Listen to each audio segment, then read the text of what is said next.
हेर्नुहोस् न यहाँमा चाहिँ हाम्रो गाईलाई चाहिँ डाले घाँस भनेको चाहिँ रियरली कहिले काहीँ मात्रै पाउँछ नि त। खालि यो हाम्रोमा चाहिँ तल यस्तो यो नेपिया जस्तो यस्तो घाँस मात्रै खुवाउँछौँ हामी।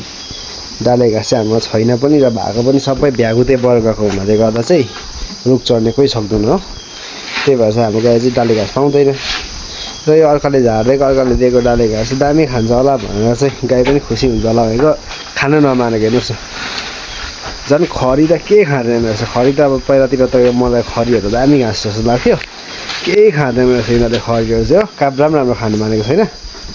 र पर बाख्राको हालत देखाउँछु तपाईँहरूलाई म एकछिनमा। बाख्रा पनि छ, बाख्राले त झन् बिगारेर केही छैन। यहाँ बाख्रा चाहिँ नखाएर भित्र झारेर हेर्नुहोस् न, सब घाँस चाहिँ बिगाएर केही छैन हो।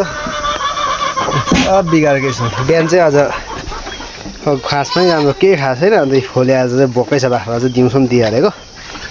यहाँ त झन् खसिएको यस्तो खतम बिगारेको छ। खरीहरू त केही खाँदैन रहेछ बाख्राले त नि।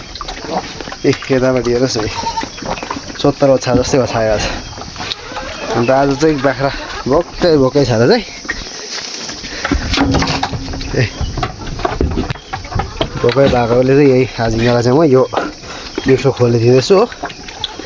नभए चाहिँ बिहानमा दिन्थेँ, तर आज चाहिँ मैले बिहान दिएको थिइनँ। बिहान अलिकति ढिलो पनि भइरहेको थियो, अलिक कामले गर्दा बिजी भएर चाहिँ बिहान चाहिँ मैले घाँस मात्रै हालिदिएको थिएँ नि त। अब डाले घाँस राम्रै खान्छ होला, खोले चाहिँ आज नदिनु पऱ्यो भनेर सोचेको थिएँ। डाले घाँस चाहिँ सबै भित्रै साँडेहरू यो छ। यो अब दसैँको लागि यो कोही किन्ने आयो भने बेची पनि दिइहाल्छ हामी। कसैलाई खसी चाहिएको छ भने चाहिँ तपाईँहरूले आउँदा भयो। यहाँनिर 40 देखि 50 सम्म खसीहरू छ।